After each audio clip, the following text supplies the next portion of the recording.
Go! That's awesome. Fist bump. That's awesome.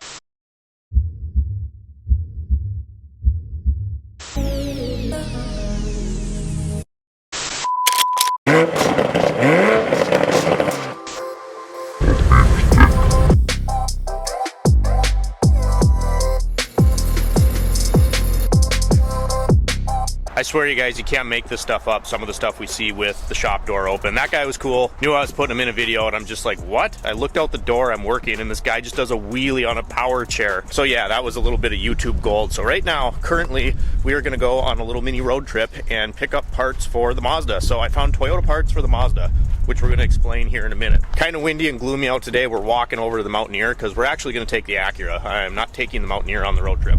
Yeah, she needs a bath really bad too. The reason we're not taking it on the road trip is I don't want to listen to these things howl the entire time, and the Acura is going to get a lot more gas mileage, and I don't have a spare tire. I get a lot of random thoughts that pop into my head throughout the day, and sometimes I share them with you. So these two cars behind me, this Audi TT MK1 is just like our Drift TT, except for the fact that ours looks like this.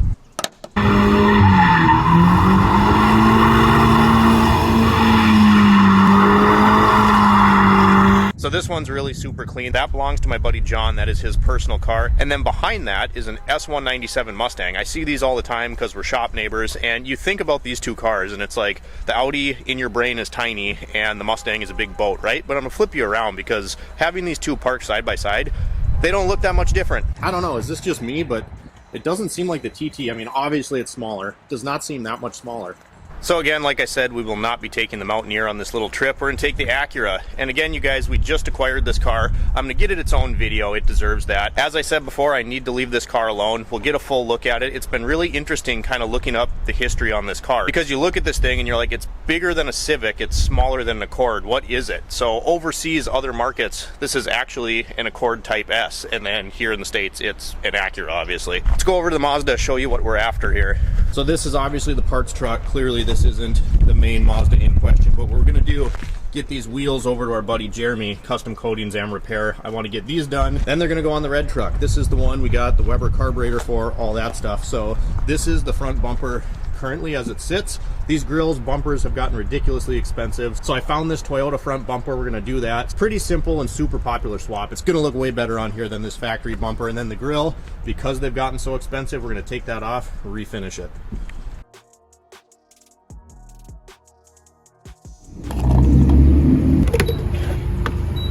Premium, come on, man. It's the only downside to this car.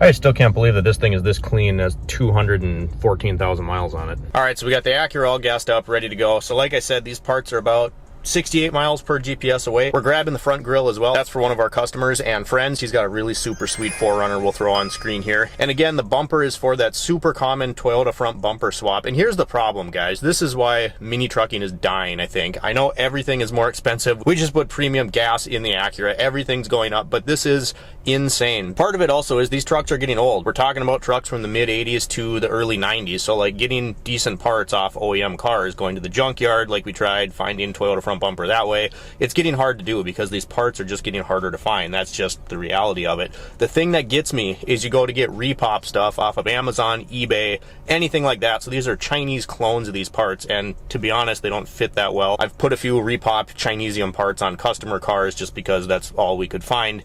I looked online to get a Toyota repop Chinese knockoff front bumper, and it was over $360. The Mazda front grills I used to buy for $80 shipped, they're over $240 now for a cheap Chinese one. So that being said, this guy said he would let the grill and the bumper go for $150. So we're gonna go pick it up and then we'll show you what we got.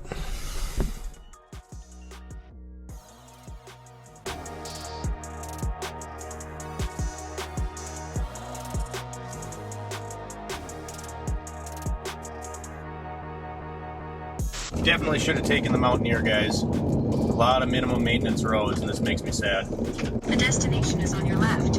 Arrived. Arrived.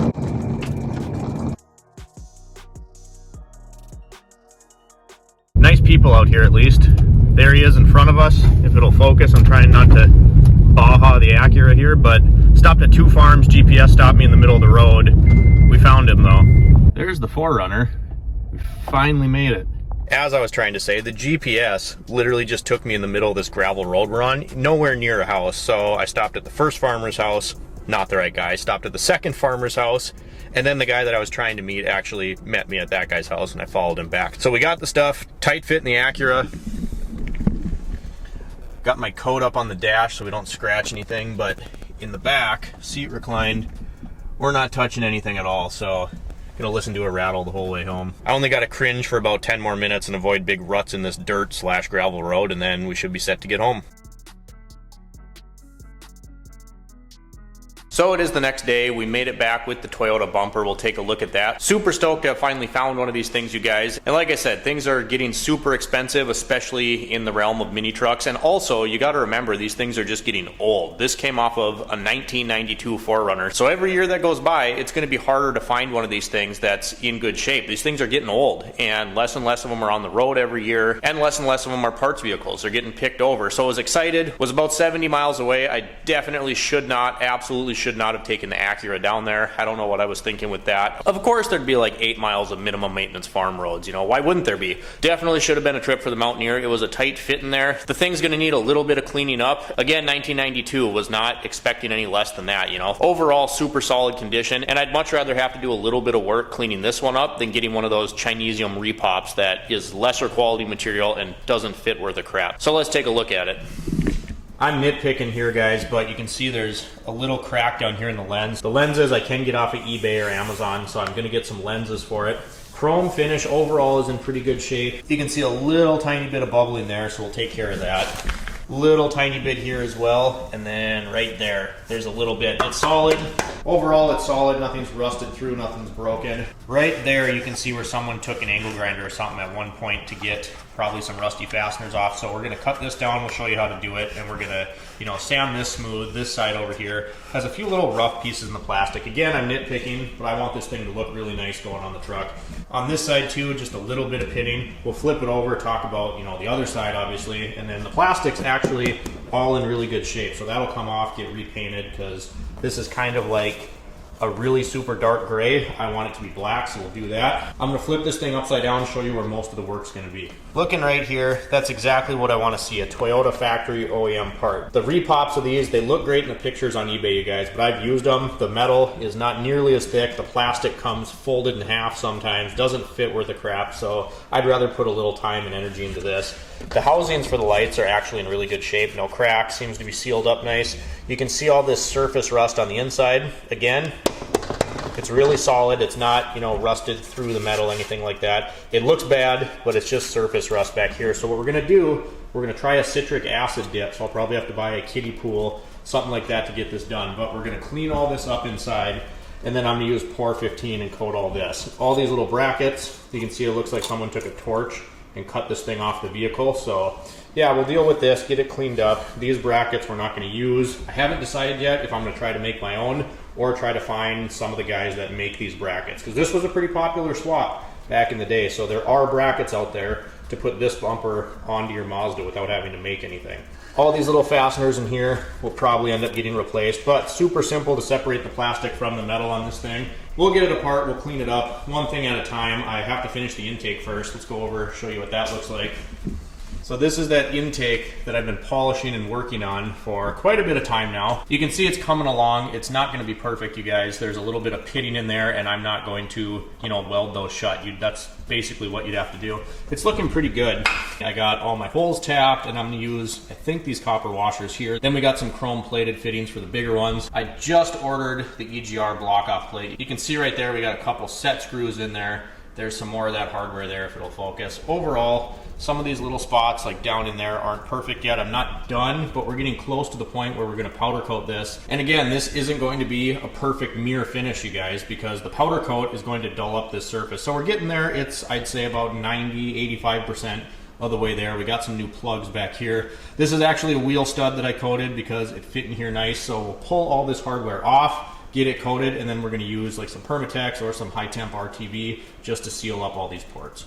So that's kind of where we're at with the Mazda this week, you guys. Super stoked to have found that bumper. I don't mind that it needs a little bit of work. It's a part off of a 1992 that we're dealing with, so to find one even in this condition, super happy about that. 150 bucks. When you consider the Chinese knockoffs are about $360 on eBay right now, that was a really good find. So happy to have that, bring that to you. I'm going to finish the intake first, get that sent off to powder coat before we dig into the bumper. We'll show you all that, show you the process of kind of going through and cleaning it up. The other thing we have on the agenda for the Mazda this week is I have those 18 Steelies out there that are on the parts truck. I need to swap those out, get another set of spare wheels on the red truck so it's not sitting on jack stands, and then I'm going to drop those wheels off with my buddy Jeremy. We're going to go with kind of a chrome powder, which again dulls up just a little bit with a clear. I don't care. I'm not going to be super picky about it being like ultra chromed, you know, they'll have a nice finish. Jeremy does excellent work. So hopefully 2 to 3 weeks we can get those back, as long as I can get my butt out there and actually get them off, get the tires dismounted, all that good stuff. So that's what I had for you today. If you guys enjoy the Mazda content, you enjoy the videos in general, drop me a comment down below. Like and subscribe if you've not already. And as always, we'll see you next time.